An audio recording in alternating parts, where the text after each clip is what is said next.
안녕하세요. 네, 다섯 번째 시간입니다. 오늘은 어둠 밤, 하나님은 왜 내게 나타나지 않는 거죠? 이런 도발적인 질문을 하고 있는 장이 되겠습니다. 1장부터 4장까지는 이제 한국 기독교, 한국 교회에 관한 고민들을 담고 있는 내용이었다면 지금 5장부터는 이제 좀 개인적인 이야기를 하고 있는 것 같죠. 이 저자는 십자가의 성 요한이라는 이름으로 잘 알려진 어둠 밤이라는 글로부터 시작을 합니다.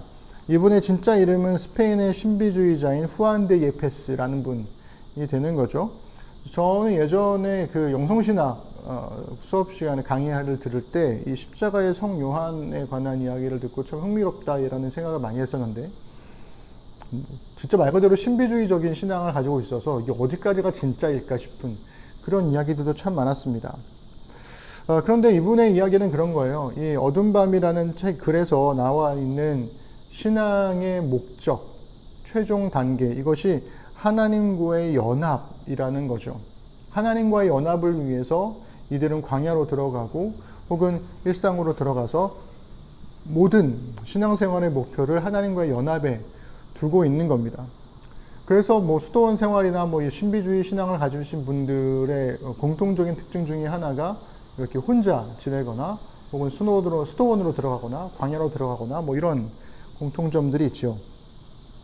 근데 이분이 얘기는 하나님과의 연합을 위해서는 하나님께서 전적으로 주도하시는 영혼의 어둠 밤을 통해야만 한다. 그래서 하나님이 아닌 나 자신이나 외부로부터 오는 이 쾌락에 집착하는 이 기존의 감각들을 정화하는 과정이 반드시 필요하다. 그래서 그 영혼의 어둠 밤이 모든 신앙인들에게는 필요하다라는 것을 이 십자가의 성 요한이라는 분이 주장했더라는 거죠.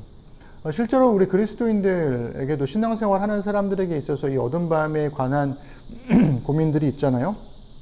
성경에서 예로 드는 분들이 이제 요나 혹은 욥, 바울 이런 분들도 마찬가지인데, 그들도 신앙생활함에 있어서 어느 순간 어두운 밤 속으로 끌려 들어가고, 그것이 개인적인 고통이 되었든 아픔이 되었든 아니면 상황적인 어려움이 되었든지 간에 그때 더 이상 아무것도 의지할 수 없게 되는 순간에, 그래서 나의 모든 욕망들을 내려놓고 하나님께로만 나아갈 수밖에 없는 그런 상황들을 마주했을 때 신앙의 도전이 일어난다. 이런 이야기들을 하고 있습니다.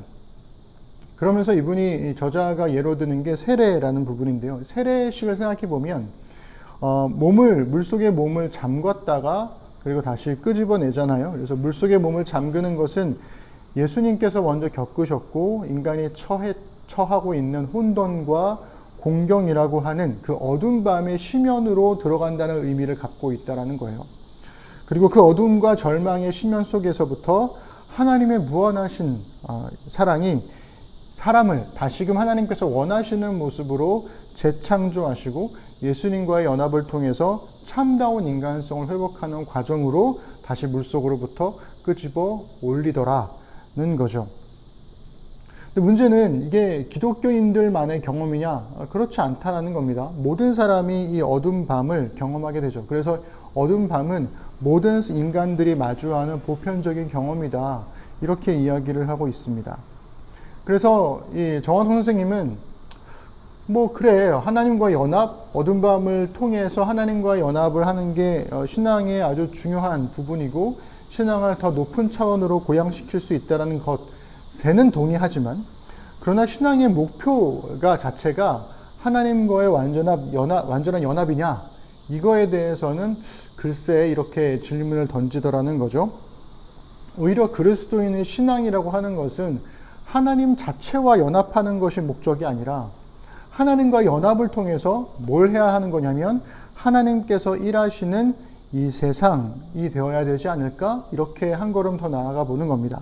이 세상 속에서 하나님 나라를 위한 치열한 싸움에 참여하는 것, 이것이 신앙의 목표가 되어야 된다라는 거죠. 그래서 신앙생활함에 있어서 예수님도 하나님의 아들이시지만 이 땅에 내려오셔서 인간의 몸을 입고 사람들 속으로 들어가셔서 하나님이 창조하신 세상 속에서 하나님이 창조하신 사람들과 활동하셨잖아요. 그들에게 하나님의 사랑을 전하시다가 고난받으시고 죽으시고 이런 일들을 겪으셨잖아요. 그런 것처럼 그리스도인도 예수님과의 연합을 했다면 연합한 것으로 만족할 것이 아니라 그것을 가지고 예수님처럼 우리도 예수님이 사랑하셨던, 활동하셨던 세상 속으로 들어가서 그들에게 그리스도의 사랑을 전하는 것이어야 되지 않는가, 이런 질문을 던지고 있습니다. 그래서 어두운 밤의 이 시험을 얼마나 잘 통과했느냐, 이것이 종교와 영성이라는 자리가 아니라 삶과 실천의 현장에서 결국에는 판가름 난다. 이것이 저자의 생각이라는 거죠. 아주 오랫동안 기도를 하고, 그래서 기도가 깊어지고, 그래서 막 되게 거룩해지고, 성경을 막 달달 외우고, 이런 것들이 그의 영성을 판가름하는 것이 아니라, 그래서 도대체 너는 일생 한복판에서 너의 가족들에게, 너의 직장에서, 네가 만나는 사람들과의 관계 속에서 어떻게 살고 있느냐 라는 것 안에서 드러나야 그것이 진짜 신앙이다라는 거죠. 결국에는 앞에서 계속 이야기했던 신앙의 공공성에 대한 부분, 그리고 예수님이 말씀하신 하나님의 사랑, 이웃사랑에 대한 부분을 이야기를 하고 있습니다.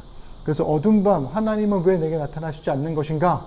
이 어두운 밤이 필요한 이유는 그것을 가지고 하나님과의 연합을 넘어서서 오히려 연합을 통해서 또 다른 어두운 밤에 들어가 있는 사람들에게, 혹은 그 어두운 밤을 만나보지도 못한 사람들에게 그리스도의 사랑을 전하는 신앙의 도전이 되어야 한다라는 게 이 정환 선생님의 생각이신 것 같습니다. 저도 거기에 어느 정도는 동의하고요. 여러분들은 어떻게 생각하시나요? 여러분들의 어두운 밤은 언제였던가요? 아니면 지금 어두운 밤을 지나고 계신가요? 우리 그러한 이야기들을 러닝메이트와 함께 또 이야기 나눠보면 좋겠습니다.